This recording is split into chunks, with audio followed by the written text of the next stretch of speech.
ನಮಸ್ಕಾರ. ವಿವಾ ನ್ಯೂಸ್ಗೆ ಸ್ವಾಗತ. ಇದು ನಿಮ್ಮ ಪ್ರೀತಿಯ ಸುದ್ದಿಗಳ ಡಬ್ಬಿ.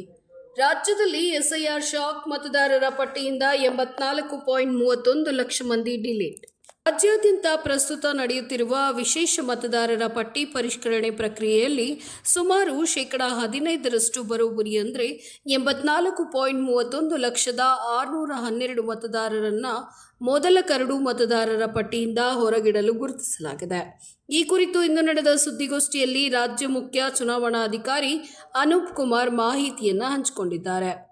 ಪ್ರತಿಯೊಬ್ಬ ಮತದಾರರ ಮನೆ ಬಾಗಿಲಿಗೆ ತೆರಳಿ ಸ್ಥಳ ಮಹಜರು ಮಾಡಲಾಗಿದ್ದು, ಮೃತರ ಡೆತ್ ಸರ್ಟಿಫಿಕೇಟ್ ಸಂಗ್ರಹಿಸುವುದರ ಜೊತೆಗೆ ಸಂಬಂಧಪಟ್ಟವರಿಂದ ಸಹಿ ಕೂಡ ಪಡೆಯಲಾಗಿದೆ. ಹೀಗಾಗಿ ಈ 84 ಲಕ್ಷಕ್ಕೂ ಅಧಿಕ ಜನರನ್ನ ಮೊದಲು ಕರಡು ಪಟ್ಟಿಯಿಂದ ಪರಿಗಣಿಸುವುದಿಲ್ಲ ಅಂತ ಅವರು ಸ್ಪಷ್ಟಪಡಿಸಿದ್ದಾರೆ.